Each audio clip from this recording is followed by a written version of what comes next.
नमस्ते। आज हम ग्रेट निकोबार के उस विवादित मेगा प्रोजेक्ट की गहराई से पड़ताल करेंगे। आखिर विकास है या विनाश? डायनासोर के खात्मे से बचने वाले एक बेहद प्राचीन जीव पर आज एक नया और बड़ा खतरा मंडरा रहा है। Giant leatherback turtle. भारत का गैलाथिया बे इनका सबसे बड़ा घर है, लेकिन यहाँ भारी तबाही मचने वाली है। दरअसल सरकार इस शांत द्वीप पर पूरे 81,000 करोड़ रुपए का एक विशाल मेगा प्रोजेक्ट शुरू करने जा रही है। प्रोजेक्ट वाकई विशाल है। इसमें एक international port, military airport, power plant और पूरी कमर्शियल टाउनशिप शामिल है।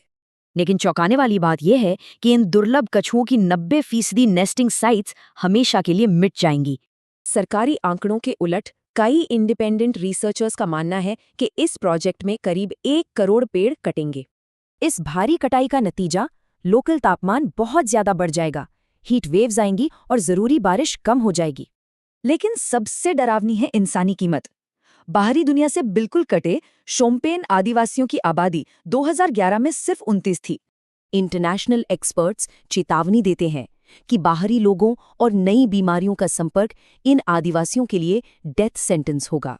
निर्माण के कारण खाड़ी की ओपनिंग सिकुड़कर सिर्फ 300 मीटर रह जाएगी, जिससे प्राचीन कोरल रीफ्स बर्बाद हो जाएंगी।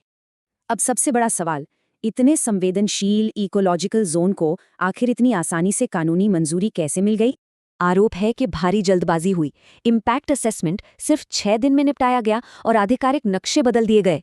समर्थकों के अनुसार मलक्का स्ट्रेट को कंट्रोल करने और हमारी राष्ट्रीय सुरक्षा के लिए ये प्रोजेक्ट बेहद जरूरी है।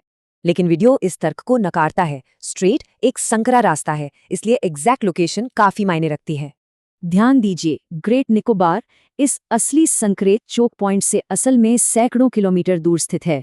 और तो और चीन ने मलक्का को बाईपास करने के लिए पहले ही कई वैकल्पिक व्यापार मार्ग बना लिए हैं। तो क्या असली मकसद सुरक्षा नहीं बल्कि कसीनो, लग्जूरियस रिजॉर्ट्स और विशाल मेगा टाउनशिप बनाकर भारी मुनाफा कमाना है?